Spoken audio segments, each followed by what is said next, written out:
Par-delà ma personne, je pense que c'est la médecine et les universités sénégalaises qui sont honorées.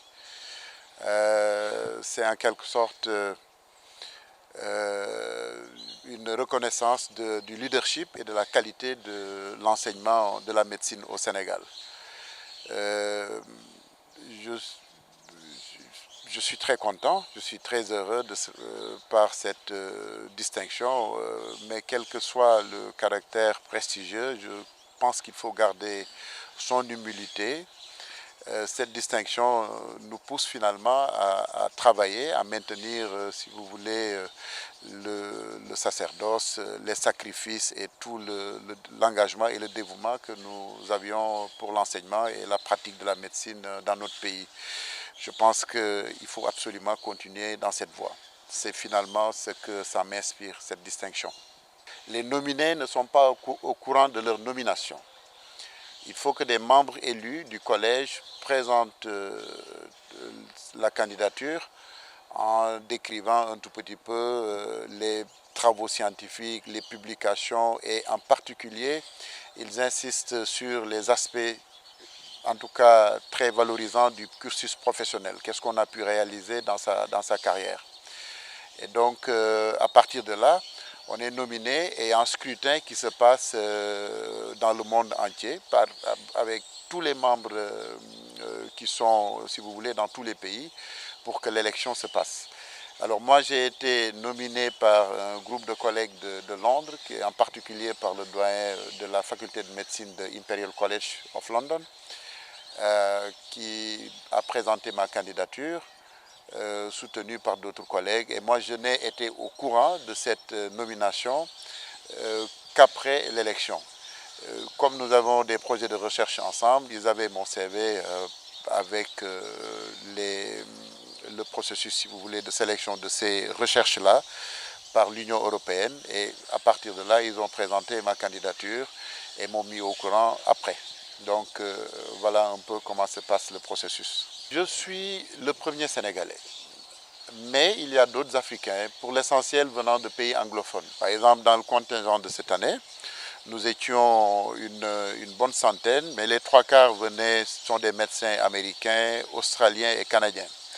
Il y avait également 3 pays européens qui étaient représentés, l'Allemagne, l'Italie et la Croatie. Et il y avait quelques pays asiatiques. Et pour le compte de l'Afrique, nous venions d'Afrique du Sud, du Malawi, de Tanzanie, du Soudan, du Nigeria. Il y avait un ressortissant nigérien, un ressortissant ghanéen et moi-même du Sénégal. En particulier, j'ai été coopté dans un conseil d'administration qui doit s'occuper de développer la médecine et certains standards sur les soins en Afrique. En particulier, ce projet-là doit travailler sur les objectifs du millénaire pour le développement. Donc j'ai été coopté pour l'instant dans ce conseil d'administration. Pour le reste, ça va être des participations aux activités du collège en termes de recherche, en termes de formation, ainsi de suite. La qualité et le leadership de la médecine au Sénégal et de l'enseignement en particulier de la médecine au Sénégal n'est discutable nulle part. C'est connu, bien connu, il n'y a qu'à voir le nombre d'étudiants étrangers qui fréquentent nos universités pour le compte de la médecine. Et donc, il n'y a pas de problème. Moi, je pense que ceci doit nous pousser d'ailleurs à travailler, toujours travailler pour améliorer la recherche et améliorer la formation. Il n'y a que ça comme voie et nous devons tous nous y atteler. Oui, l'UFR de santé de Thiès se porte très bien. Nous avons mis en place des dispositifs pédagogiques efficaces qui fonctionnent. Nous allons aborder là dans 4 semaines, au début du mois d'octobre, notre 7e année. Et les résultats du concours d'internat de cette année, en tout cas, montrent à souhait que l'enseignement qui est donné à l'UFR Santé de l'Université de Thiès est un enseignement de qualité. Et sur le plan hospitalier également, les stages se passent très bien. Il faut un recrutement d'enseignants conséquent en qualité et en nombre. La deuxième chose, c'est de développer les infrastructures en n'oubliant pas les infrastructures universitaires qui sont dans les hôpitaux, parce que ça, on a souvent tendance à l'oublier. Plus de 50% des activités pédagogiques de la fac de médecine se passent dans les hôpitaux. Alors, il faut le développer.